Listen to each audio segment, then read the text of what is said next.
Monti-moi commettesse chevox, ordonna la mariée géante, o cowboy. Elias Rourke always knew the frontier had rules that never made it into official colony manuals. Rule 1 was that the horizon could lie. A distant ridge might be a wall of glass, or a storm made of glittering dust, or a herd of star horses moving like a slow river. Rule 2 was that silence had weight. On Horizon Valley, the quiet could press against a person's ears until they started hearing their own thoughts too clearly. And Rule 3 was the most important. When the land offered a sign, a smart writer didn't laugh at it. That morning, the land offered nothing at all. The crystal plains stretched wide and pale, shining like frozen moonlight. Under the thin blue sky, the world looked clean and new, as if it had been built yesterday and never touched by hands. Elias rode with an easy posture, shoulders loose, reins resting in his gloved fingers. His mount, a bioengineered star horse named Lumen, moved with smooth patience. Lumen's hooves didn't crack the crystal. They hummed softly, like a gentle instrument tuned to the ground. Behind Elias, 6 more star horses followed in a neat line, each carrying compact cargo packs and water canisters. They were not machines, and not exactly animals in the way Earth had once understood.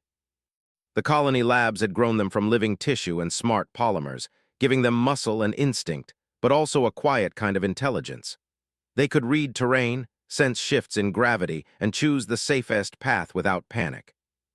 Elias trusted them the way a person trusts a strong bridge, not because it was perfect, but because it had held him up before. He was bringing them to a ranch outpost near the northern ridges, where settlers traded crystal shards, fertilizer, and repair parts. It was not glamorous work, but it was honest. Elias liked honest. The galaxy could keep its grand speeches and polished uniforms. He preferred a saddle, a sky, and a job that ended when the sun fell. Lumen flicked one ear back, a quiet warning. Elias felt it too, an odd pressure in the air like a storm forming far away. He slowed the line and scanned the horizon. Nothing moved, no dust, no shimmer, no distant ships. Then the light changed. At first, Elias thought a cloud had crossed the sun. But there were no clouds on Horizon Valley, not the soft kind. The shade deepened in a circle around him, perfectly smooth, as if someone had lowered a giant lens between the world and the sky. The crystal plains dimmed, losing their bright glitter and turning the color of pale bone. Lumen stopped. The other star horses stopped without being told. Their heads lifted, nostrils flaring, not in fear but in attention, as if they were listening for instructions from the ground. Elias rested his hand on the saddle horn. "Easy," he murmured, more for himself than for Lumen. He looked up. Something enormous drifted above the plains, high enough that it should have been a speck, but it was too big for that. It was a descending craft, but it did not look like the usual colony shuttles or trade haulers. It was shaped like a long, curving petal made of stone and glass. Light ran across it in lines that shifted like slow water. No thrusters burned. No engines roared. It simply came down, smooth and certain, like a thought becoming real. Elias had heard stories of strange vessels in the deep frontier, old machines, lost alien art, or sky saints, as some settlers called them after too many nights around campfires. He had never expected one to pick him. The craft settled into the air a short distance away, hovering just above the crystal surface. The light around it brightened and the shade circle lifted. For a moment the plains looked almost normal again. A seam opened along the craft's side. A ramp unfolded, not with metal clanks but with a soft, musical sound. Elias watched carefully, keeping his body steady and his breathing calm. He had learned long ago that panic could make small problems into disasters. Out here, a single wrong move could mean a broken leg with no rescue in sight, or a spooked mount that ran until it fell. Something stepped onto the ramp. At first, Elias could not understand what he was seeing. The figure was tall, far taller than any human. It moved with slow grace, like a statue learning to walk. Its skin looked like polished stone threaded with faint veins of light. Its hair, if it was hair, flowed behind it in strands that shimmered like fiber-optic cables. The being wore layered cloth that draped like ceremonial robes, but the cloth was not cloth at all. It was some kind of living material that adjusted itself as the giant moved. She was a woman. Elias knew that in the same way he knew the sky was above him. The shape of her face, the set of her shoulders, the careful balance of strength and softness. His mind recognized it without needing words.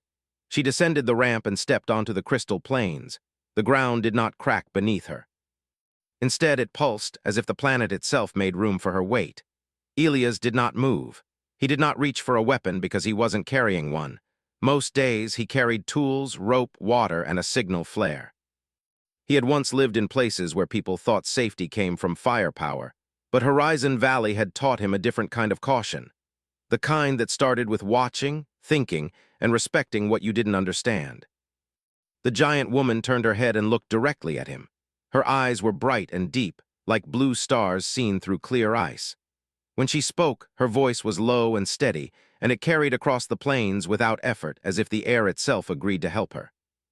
Elias Rourke, she said, pronouncing his name carefully. His stomach tightened. He had never met her, he was sure of that. Yeah, he answered, keeping his tone even. That's me. She studied him for a moment longer. Then she lifted one hand, palm open, in a gesture that could have been greeting, blessing, or command. Ride with me as you ride with your horses, she said, as the old vow requires. The words were strange. The meaning felt stranger. Elias heard the phrase and felt his face heat in quick confusion, because in human languages it sounded too close to something rude. But the way she said it was not playful and not cruel. It was serious, almost solemn, like a line from a ritual. Lumen took one step sideways, not frightened but alert. Elias laid a calming hand on the horse's neck. Lumen's skin was warm and smooth under his glove, and the steady pulse of living muscle reminded him that he was still in a real place, on real ground, in his real life, even if the sky had just delivered a giant bride onto the plains like a myth.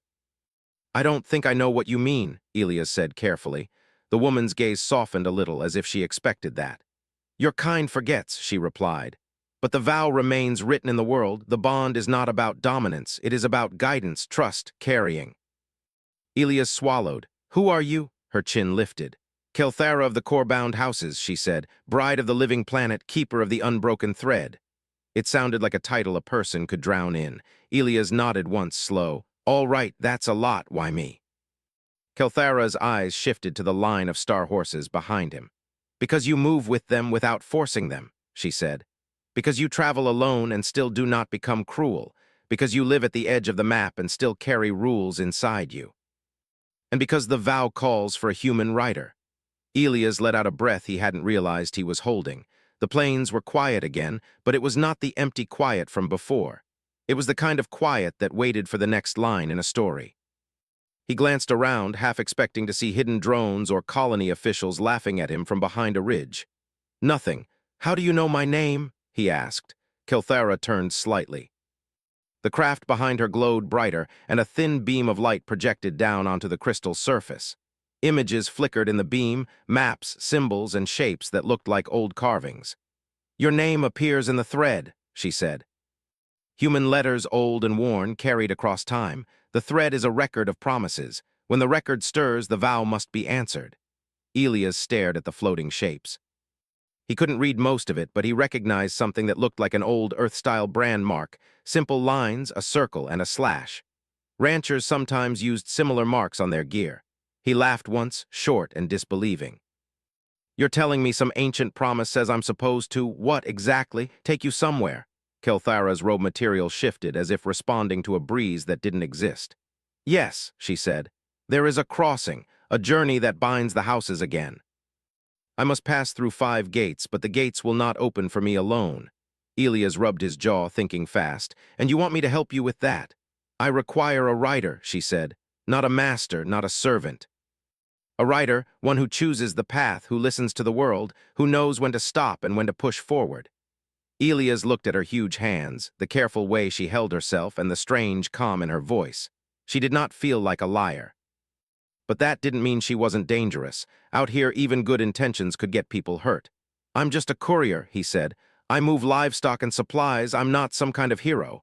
Kelthara's gaze did not change.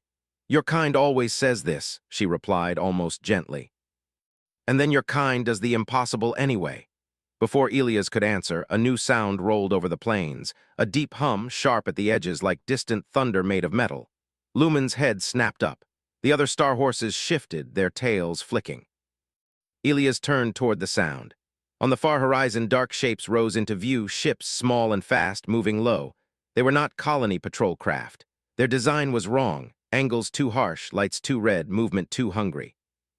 Elias had seen raiders once, years ago, when he first came to the frontier. People who didn't want land, only easy profit. People who showed up where law was thin. His mouth went dry. "Looks like you brought company." Kelthara followed his gaze.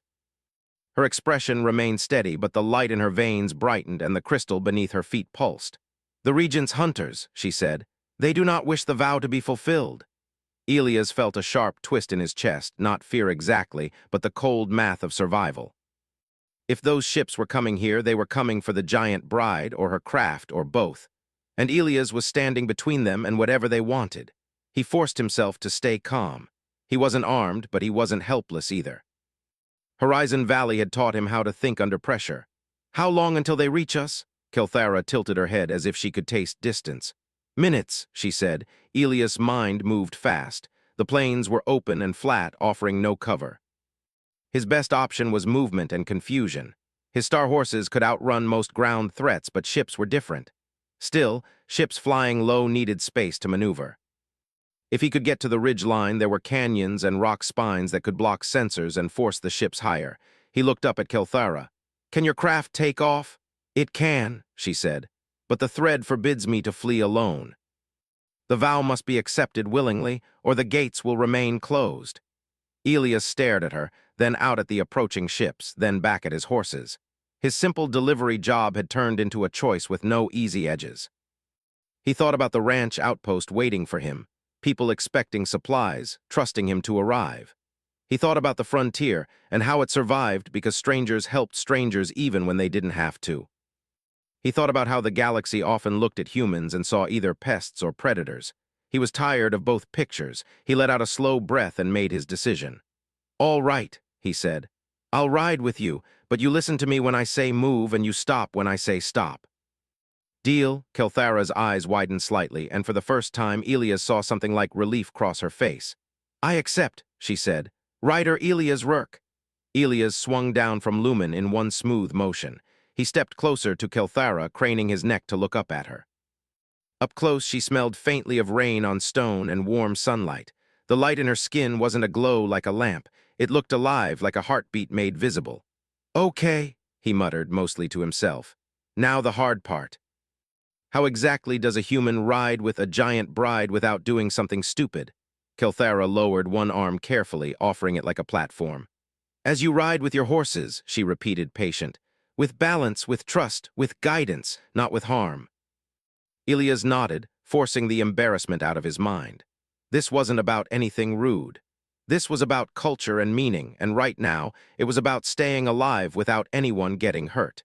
He climbed onto her forearm with the same steady care he used with nervous animals. The material of her robe shifted to create footholds, supporting him without squeezing. When he reached her shoulder level, he settled into a stable position, one hand gripping a ridge of her garment, the other bracing against her collar-like armor. It felt strange, but not unsafe. Kelthara moved slowly to help him find balance, like a careful handler training a new mount. Elias looked down and whistled sharply. The star horses responded at once. They tightened their formation and stepped closer, ready to run. Lumen stamped once and looked up at Elias, as if asking if this was really happening. "Yeah, buddy," Elias murmured. "I know." The raider ships grew larger on the horizon, their hum sharpening into a sound that made the crystal plains vibrate. Elias leaned forward slightly and spoke into Kelthara's ear, keeping his voice firm. "We're heading for the ridge line. You can walk fast, right?" Kelthara's lips curved, almost a smile. "I can move as the planet allows," she said. "Good," Elias replied. He lifted his arm and pointed. "That way, and keep your steps light. We don't want the ground singing our location." Kelthara's eyes flashed with understanding. She stepped forward, and the world seemed to adjust around her. The crystal plains did not shatter. Instead, they softened their shimmer, becoming quieter under her feet. Elias felt the wind rise as they moved. The star horses ran alongside her, their hooves humming in quick rhythm. The raider ships advanced, but now Elias had a plan, and plans turned fear into motion. Behind them, the strange craft lifted slightly, following like a loyal shadow. Ahead, the ridges waited, sharp and protective, like the spine of the world. Elias held on, steadying his breathing, and felt a strange thought settle in his chest. He had lived most of his life believing he was small in the face of the galaxy, just one rider on a wide plain. But right now, sitting on the shoulder of a living giant who called him rider, like it meant something, Elias realized the frontier had been training him for a moment like this all along. The wind grew stronger as Kelthara moved across the crystal plains, her long steps covering more ground than Elias could have imagined. The world rushed past below him in a blur of pale light and soft shimmer. Elias kept his body low and steady, just like he did when riding Lumen at full speed. Balance mattered more than strength. Panic would only make him slip. Behind them, the raider ships changed formation. They spread out like birds hunting fish, trying to cut off every possible path. Their lights flickered red and white against the sky, sharp and cold. Elias leaned forward and pointed again. "They're trying to surround us. Head for the narrow pass between those rocks. They won't be able to fly low in there." Kelthara turned without slowing. Her movement was smooth, almost graceful, like a dancer following music only she could hear. The ground responded to her steps, forming slight rises and dips that guided her path, as if the planet itself was helping her run. The star horses followed close, their bodies glowing faintly as they matched her pace. Lumen stayed nearest to Kelthara's legs, moving with quiet focus, never straying too far, never falling behind. The ridges grew taller as they approached. The open plains narrowed into a wide valley, lined with tall crystal spires that rose like frozen flames. Shadows stretched between them, creating a pattern of light and dark that made it hard to judge distance. The first raider ship fired something into the air. It was not a weapon in the way Elias expected. It was a glowing net of light that spread wide, trying to fall over Kelthara like a shining web. "Left!" Elias shouted. Kelthara shifted her weight at once. The net missed her by a wide margin and crashed into a crystal spire instead. The spire rang like a bell, sending a deep, clear tone through the valley. The sound seemed to wake the land. The crystal spires began to glow, their light pulsing in slow waves. The ground beneath Kelthara's feet warmed, not with heat, but with energy like a living heartbeat. Kelthara spoke, her voice calm even as the air filled with motion. "The valley remembers me. It will not let them pass easily." Elias felt a strange sense of comfort in her words, even though the situation was still dangerous. "Good," he said, "because I'm fresh out of clever ideas." They entered the narrow pass. The tall spires closed in, forcing the raider ships to rise higher or risk crashing. Some ships pulled back, circling above, while others tried to follow from a distance, searching for a clear line. Kelthara slowed slightly, just enough to give Elias time to think. He scanned the path ahead. The pass twisted and turned, hiding what lay beyond. That could be good. That could also be very bad. "Tell me about these gates you mentioned," Elias said. "The ones you need to pass through." Kelthara's steps stayed steady. "They are not doors," she explained. "They are places where the world and the sky agree, where old promises still hold shape. Each gate tests something different." Elias frowned. "Tests how?" "The first tests courage," she said. "The second tests patience. The third tests memory. The fourth tests mercy. The fifth tests choice." Elias let out a slow breath. "Sounds like a long day." Kelthara tilted her head slightly, as if amused. "For my kind, days can be very long." A sharp noise cut through the air. One of the raider ships had dropped lower and fired another net, this one smaller and faster. Elias barely had time to react. "Duck!" he yelled. Kelthara raised her arm in a smooth, protective motion. The net struck her forearm and wrapped around it, glowing bright as it tried to tighten. Elias felt her muscles tense beneath him. The light in her veins flared, and the net began to flicker. "I do not wish to break it," Kelthara said, "but it is trying to bind me." "Then don't break it," Elias replied. "Confuse it." He pulled a small tool from his belt. It was a signal flare, the kind ranchers used to guide lost travelers. He struck it against the edge of Kelthara's armor. The flare burst into bright blue light and loud crackling noise. The net reacted at once. Its glow shifted, trying to respond to the new signal. The pattern of its light broke apart and the net fell loose, dropping harmlessly to the ground.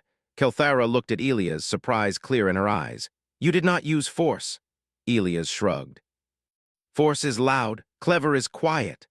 The star horses whinnied softly, their voices echoing between the spires. They moved deeper into the valley. The raider ships hesitated now, unsure how to follow without losing their advantage. Elias took the moment to study Kelthara more closely. Her skin was not stone, not exactly. It was warm, flexible, and alive, but strong in a way that reminded him of mountains rather than flesh. The light in her veins shifted with her mood, growing brighter when she focused, softer when she relaxed. "You said you're bound to your planet," Elias said. "What does that mean exactly?"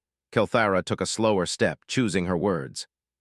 "My people are not born the way yours are. We are shaped by the world. The planet gives us form and we give it care. When I walk, the land feels my weight. When the land hurts, I feel the pain." Elias swallowed. "So if those ships hurt the planet, it hurts me," she finished. He felt a new kind of anger rise in his chest, not loud, not hot, but deep and steady. "Then we're not just running for you," he said. "We're running for the ground under our feet." Kelthara looked at him in a way that made him feel seen, truly seen, for the first time in a long while. The valley opened into a wide, bowl-shaped space. In the center stood something Elias had never seen before. It looked like a ring made of light and stone rising out of the ground. The air around it shimmered, bending the view behind it like heat over sand. Symbols glowed along its surface, shifting and changing like living writing. Kelthara slowed to a stop. The star horses gathered around her, forming a loose circle. "The first gate," she said softly. "The gate of courage." Elias glanced back at the sky. The raider ships were still there, hovering at the edge of the valley, watching, waiting. "What does the gate do?" he asked. "It shows what you fear," Kelthara replied. "Not to punish, to remind." Elias let out a breath. "Great, just what I needed." The gate pulsed. The air grew thick like water. Elias felt a pull in his chest, like a hand reaching into his memories. The world around him changed. The crystal valley faded, replaced by a dusty road under a yellow sky. He was younger, smaller. He recognized the place at once, an old Earth colony town, long abandoned now. He saw himself standing in the street, holding a small bag of supplies. He heard shouting. He saw people running. He smelled smoke. He remembered this day, raiders, different ones, long ago. He had frozen then, stood still while others moved. He had survived, but not because he had been brave. He had been lucky. The memory pressed down on him, heavy and sharp. "You could have helped," a voice whispered. It was not Kelthara's voice. It was his own. Elias clenched his jaw. "I did what I could," he said, even though he wasn't sure it was true. The memory shifted. He saw faces he hadn't thought about in years. People he had left behind when the frontier called louder than the past. His hands trembled. Then he felt something solid beneath his palm. Warm, steady, Kelthara's shoulder. Her presence cut through the memory like sunlight through fog. "Courage is not the absence of fear," she said, her voice reaching him across the shifting world. "It is the choice to move while fear is still there." Elias took a deep breath. He focused on the here and now, on the weight of his body, on the sound of the star horses breathing. On the cool air of the valley, the memory faded, the gate's light softened, the valley returned. Elias sagged slightly, then straightened. "That wasn't very polite," he muttered. Kelthara almost smiled. The gate pulsed once more, then dimmed. A path of light formed beyond it, pointing deeper into the world.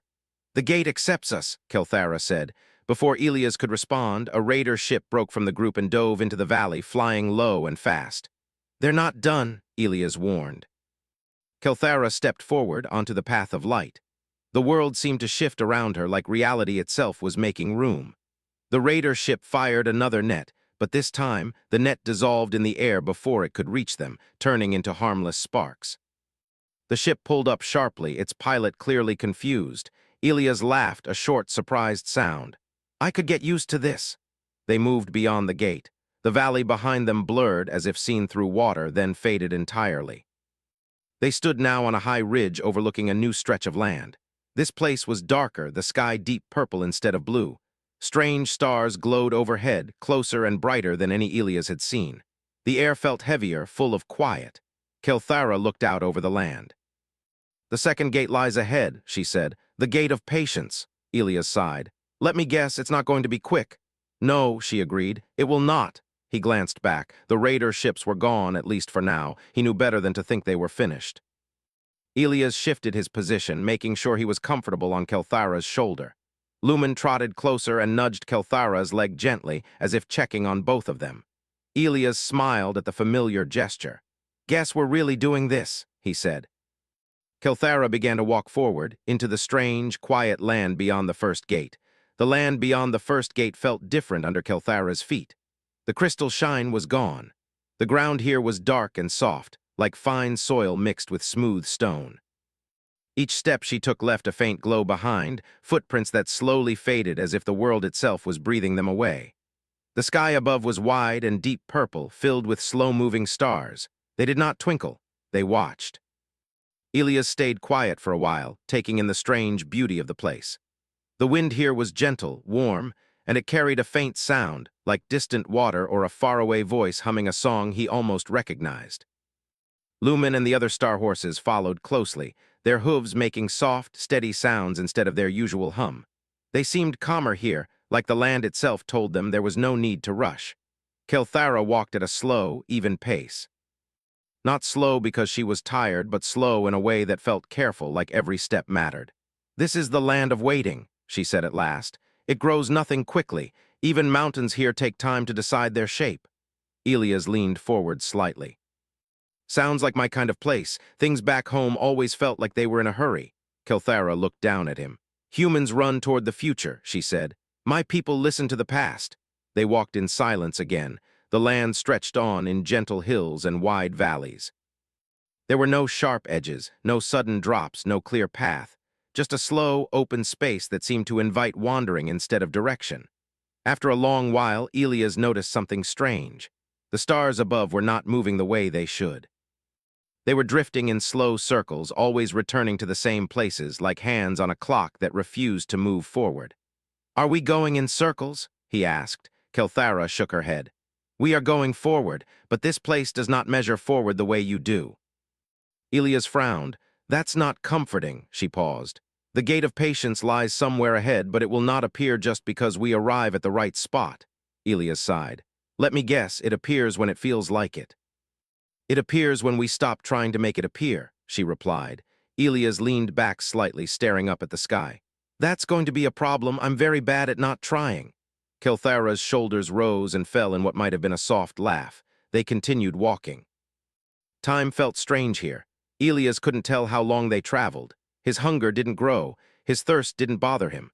The usual signs his body used to mark the passing of hours seemed quiet, like they had been turned down. Eventually, he noticed something else. The land began to change, slowly, gently. Small lights appeared in the soil, like tiny stars trapped beneath the ground. They rose up on thin stems, becoming soft, glowing flowers that opened as Kelthara passed. Lumen stopped and lowered his head, sniffing one of the lights. It pulsed brighter, then dimmed, as if greeting him. Elias smiled. "Even the plants here are polite," Kelthara slowed. "The world here responds to attention," she said, "not to demand." Elias thought about that as they walked. He realized he had been pointing, guiding, planning every step since they left the plains. He had been trying to lead, the way he always did when trouble showed up. Slowly, he relaxed his grip on Kelthara's shoulder. He stopped scanning the horizon for threats. He let his eyes wander instead, noticing the soft shapes of hills, the gentle glow of flowers, the way the air shimmered like warm glass. Kelthara's steps grew even smoother. After a while, they came to a wide, still lake. The water was dark, reflecting the purple sky perfectly. It looked like a hole in the world that led straight into the stars. Kelthara stopped at the edge. "This is where many fail," she said. Elias looked down at the water. "What happens?" "Nothing," she replied. "And that is what they cannot accept." The lake was silent. No ripples, no wind touched its surface. Elias shifted. "So we just stand here?" "Yes," he blinked. "For how long?" Kelthara did not answer. Minutes passed, or maybe more. Elias felt the familiar itch of restlessness crawl up his spine. He wanted to move, to do something, to fix something. This felt wrong, dangerous in a quiet way. He glanced back at the land behind them. For a moment, he thought he saw movement. Shadows far away, just at the edge of sight. His chest tightened. "We shouldn't stay here. I don't like this." Kelthara remained still. "This gate does not test fear," she said. "It tests the need to act." Elias clenched his fists. "Sometimes acting is how you survive." "And sometimes," she said gently, "it is how you fall into traps." The shadows in the distance seemed to shift closer. Elias couldn't tell if it was real or just his eyes playing tricks on him. He took a breath, then another. He forced himself to stay still. Lumen lowered himself to the ground, folding his legs beneath him. The other star horses followed, settling into a quiet rest. Seeing them calm helped Elias feel calmer too. The lake began to change. At first, it was just a small ripple, then another. Soft waves spread across the surface, and the reflection of the sky broke apart into moving pieces of light. A shape rose from the center of the lake. It was another ring like the first gate, but this one was made of water and light instead of stone. The water lifted into a smooth, glowing circle, held in place by nothing Elias could see. "The gate of patience," Kelthara said. Elias let out a breath he didn't know he'd been holding. Finally, they moved forward together. As Kelthara stepped through the ring, the world folded again. When the light faded, they stood in a new place. This land was bright and green, filled with tall trees that looked like they were made of woven glass and leaves that shone like soft gold. The air smelled sweet and fresh, like rain and flowers mixed together. Bird-like creatures flew overhead, leaving trails of light behind them as they moved. Elias stared. "Okay, I officially don't miss home anymore." Kelthara looked around, her expression thoughtful. "This is the land of memory," Elias frowned. "That doesn't sound as nice as it looks." They walked beneath the trees. The ground was soft and springy, like thick grass. As they passed, the trees began to glow brighter and images appeared on their glass-like trunks. Elias saw scenes from his life. He saw himself as a child, running through a narrow street on a dusty colony world. He saw his first star horse, small and clumsy, trying to stand on shaking legs. He saw the day he left home, looking back at a small group of people who pretended not to cry. His throat tightened. Kelthara slowed, giving him time. "You do not have to look," she said. "I want to," Elias replied quietly. They moved deeper into the forest. The images changed. Elias saw moments he wished he had forgotten, arguments, mistakes, times he had turned away instead of helping. He felt the old weight of regret settle on his shoulders. "This is the test, isn't it?" he asked. "Yes," Kelthara said. "The gate of memory asks if you will let the past shape you or trap you." Elias closed his eyes for a moment. "What about you?" he asked. "What does it show you?" Kelthara hesitated. "It shows me worlds that no longer exist," she said. "Planets my people failed to protect. Lives we could not save."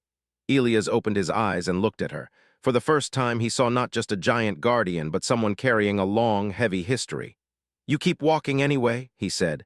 "Yes," she replied, "because stopping does not bring them back." They came to a clearing. In the center stood the third gate, shaped like a simple arch of light between two tall trees.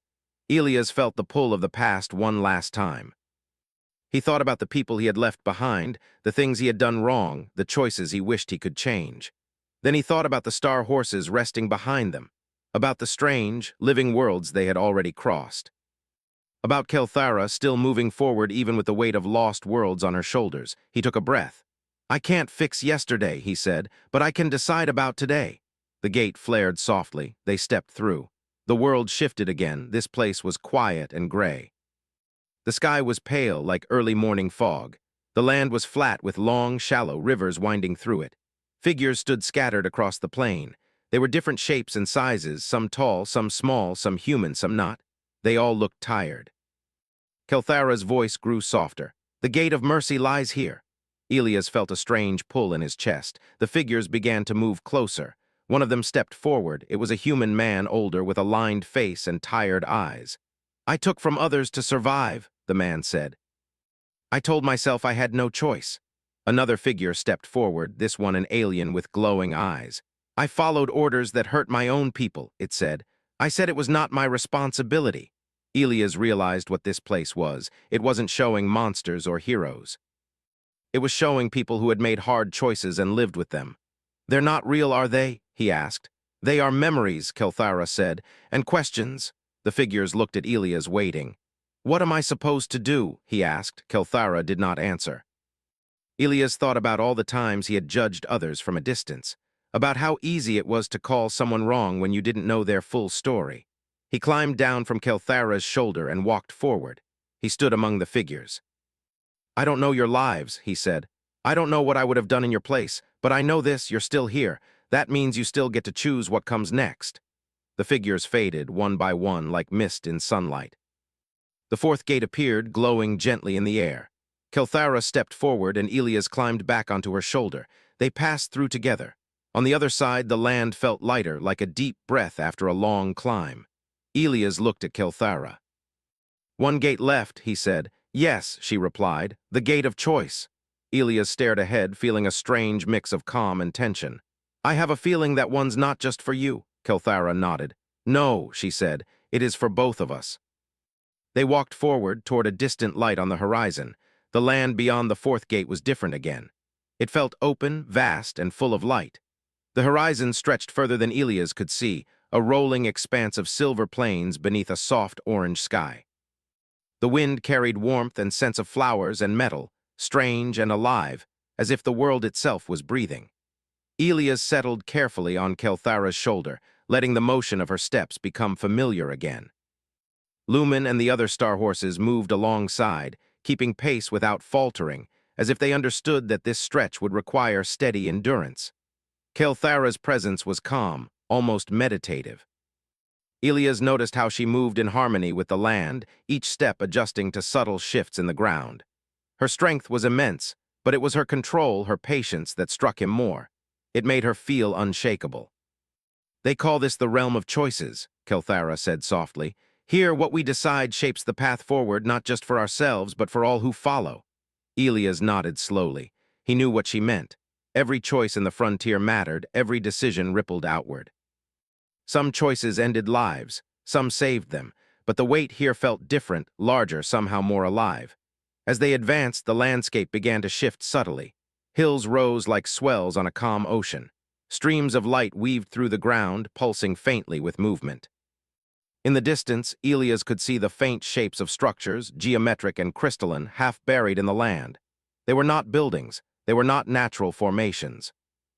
They were something in between, as if the world itself had remembered architecture and built for memory alone. Are those ruins? Elias asked. Or something else? Kelthara glanced at him. The world remembers civilizations that never existed in this form. Here the impossible takes shape. They are tests, paths that offer answers to those who look carefully. Elias frowned. He had always been practical. Buildings were shelter, walls were protection, but here the meaning was different. He realized he would need to see with patience, not eyes alone.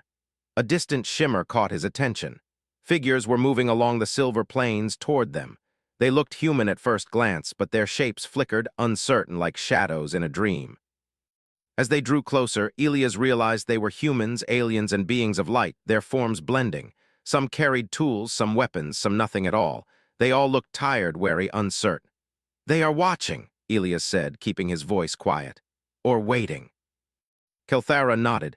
They are here to remind us that choices are never made alone. The world and all its inhabitants see and respond.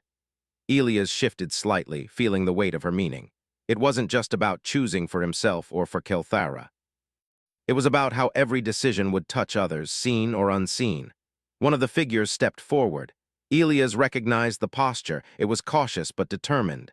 The figure's eyes were bright with curiosity and worry. As they approached, Elias realized they were replicas, echoes of decisions already made, choices already faced. He felt a pull in his chest, the same feeling that had struck him at the gate of memory. He was being tested again, but differently. The figure stopped a short distance away, their gaze locked on him. Elias felt his own hesitation reflected in the stranger's stance. He thought of the times he had hesitated in the frontier, when courage had meant stepping into the unknown, risking everything for the right choice. He knew now that this test demanded more than courage. It demanded clarity, honesty, and acceptance. Kelthara's voice was steady beside him. Look at them, Elias. Every choice creates paths. Some are easy to see. Others are hidden. He studied the figures, noting the differences. Some looked hopeful, some afraid, some stubborn. The choices they represented were not simple. They were real, weighted with consequence. I can't fix everything, he murmured almost to himself. Kelthara's hand brushed lightly against his. No one can, but you can guide. You can choose wisely even when the outcome is uncertain. Elias closed his eyes for a moment, drawing in a steadying breath. He thought of the raiders back on the plains, the first gate, the land of memory, the tests of courage and patience. He realized he had learned to move forward not by controlling everything, but by choosing what mattered most and letting the rest follow. Opening his eyes, he spoke clearly. I choose to move forward, to guide, to protect, to trust. The figures on the plains shifted, some stepping back, some fading, some watching more intently. The world responded subtly. The light of the plains brightened, pulsing in gentle waves as if acknowledging his choice. Kelthara began moving again, her steps deliberate, steady, measured. Elias adjusted his balance, feeling the rhythm of her stride in a new way. This was not simply following. It was harmony, partnership. As they advanced, the horizon shifted. The distant structures grew larger, revealing themselves as gateways of their own design, arches of silver and light, standing alone in the plains. Each arch radiated a soft glow, pulsing in response to the world and the choices made. Elias felt a sense of recognition. These were markers, points of decision, confirmations that their path was true. "We are close to the final gate," Kelthara said. "It tests the culmination of all the lessons. Courage, patience, memory, mercy, all of it leads here." Elias shifted uneasily. "And what if we fail?" Kelthara's gaze was steady. "Failure is not the end. It is a lesson, but the choice must be made willingly and fully. Only then does the path open." Ahead, the landscape began to ripple subtly, like heat rising off stone. Shapes of possible futures flickered briefly across the horizon, each one a glimpse of what might be. Elias felt the pull of uncertainty, the temptation to rush, to act prematurely, to seize control. He gritted his teeth, gripping Kelthara's shoulder firmly. "No, we wait. We watch, we choose deliberately." Kelthara's step slowed, matching his resolve. "Good," she said softly. "Patience is the final skill and the hardest."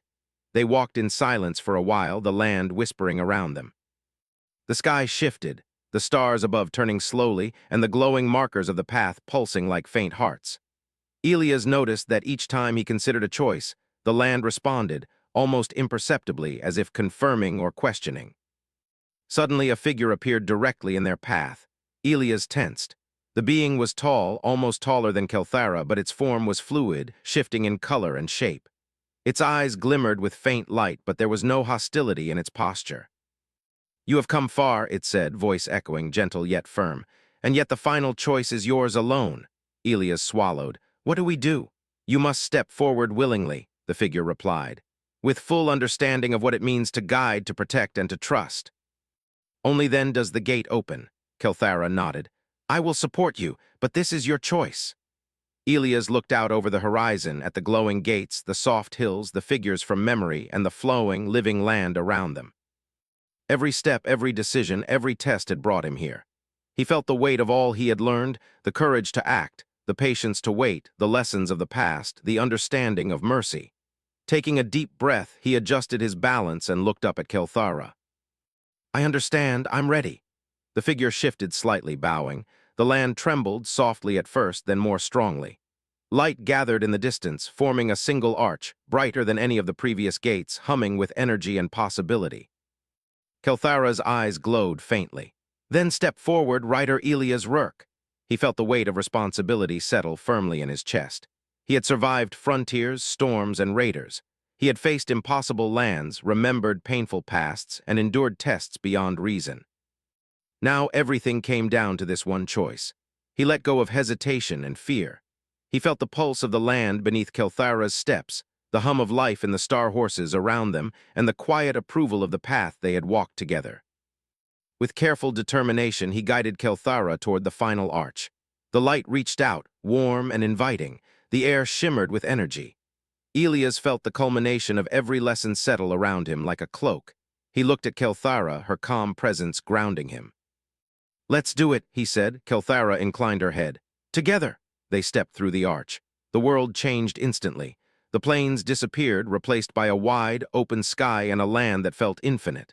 Colors swirled softly beneath them, not fixed, not chaotic, but alive. Every choice, every lesson, every moment they had endured seemed to be reflected here. Elias realized something profound. The frontier, the world, the stars, they were not obstacles. They were tests, guides, and companions. Every choice mattered, but the right choice was always the one made with understanding, patience, and trust. Kelthara slowed her steps, letting him settle fully on her shoulder. "The final gate recognizes those who act with clarity," she said.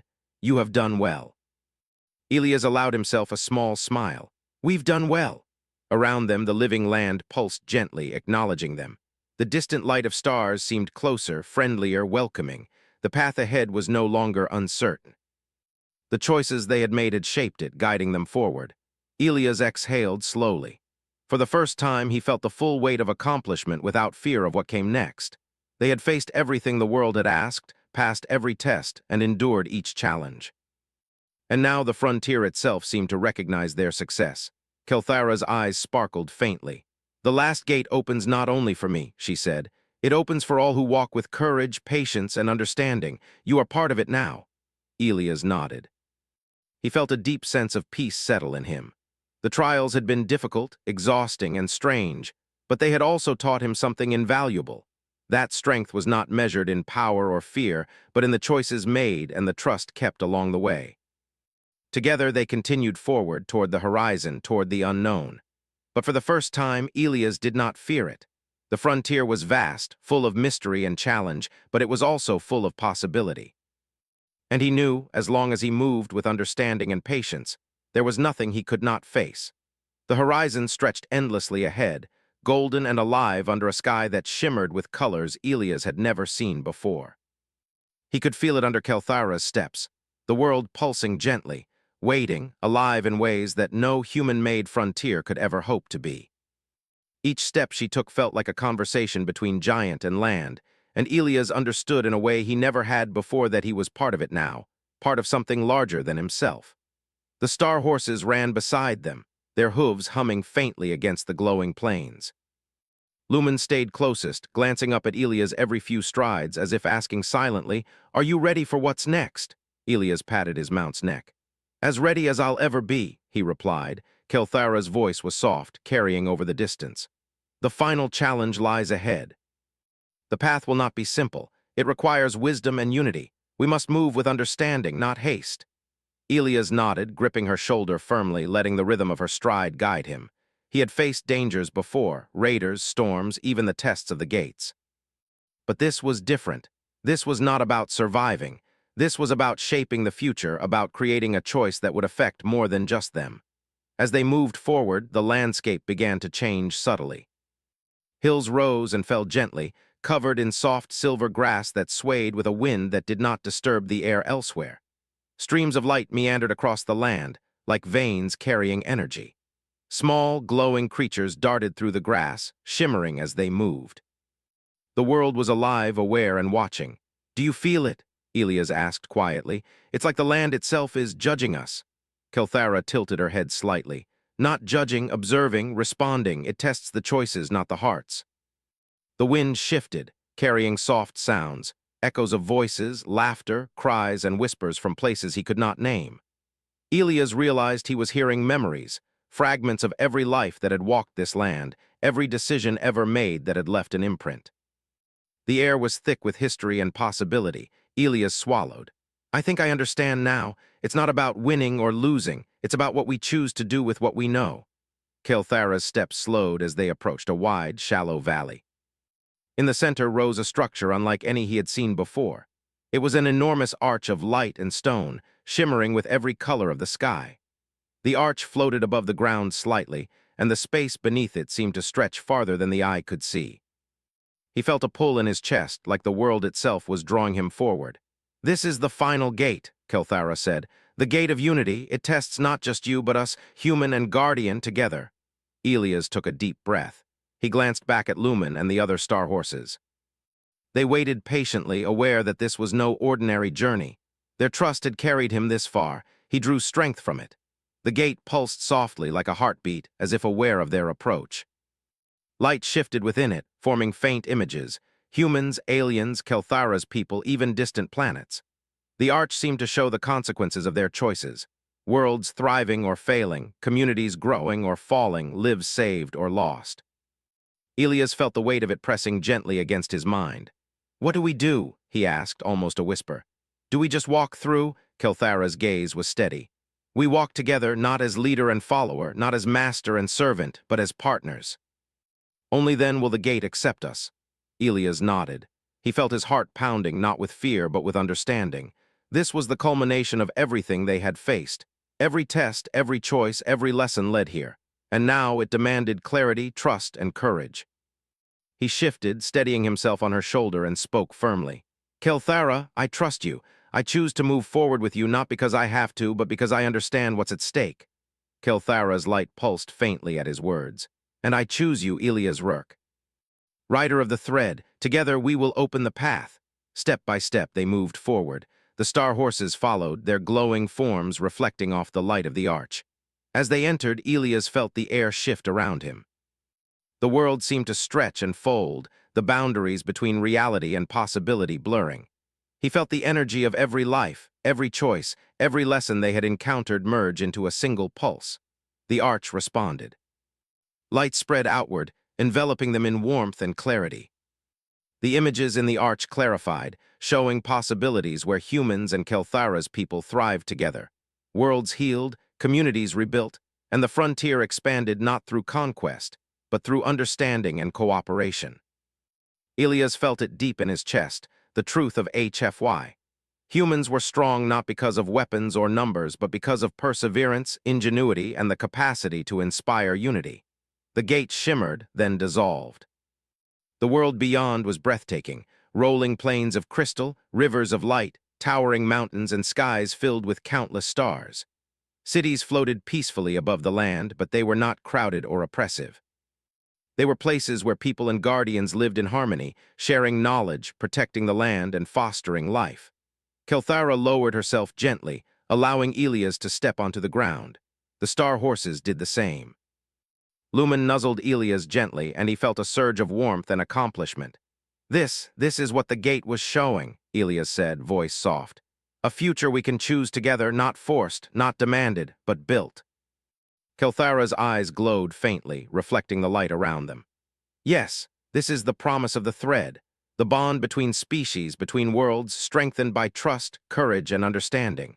Humans have the ability to shape more than they realize," Elias Rourke. "That is your gift," Elias smiled, feeling the weight of exhaustion lift from him. He had faced impossible lands, dangers, and tests beyond imagination.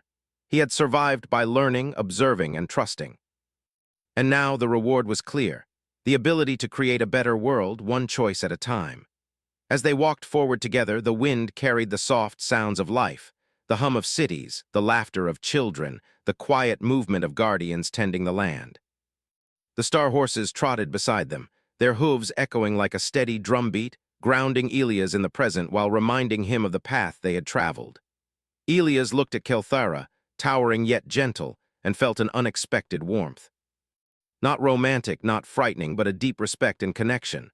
They had been tested, and they had emerged stronger not because of raw power, but because of choice, patience, and trust. "Do you think they'll really follow us?"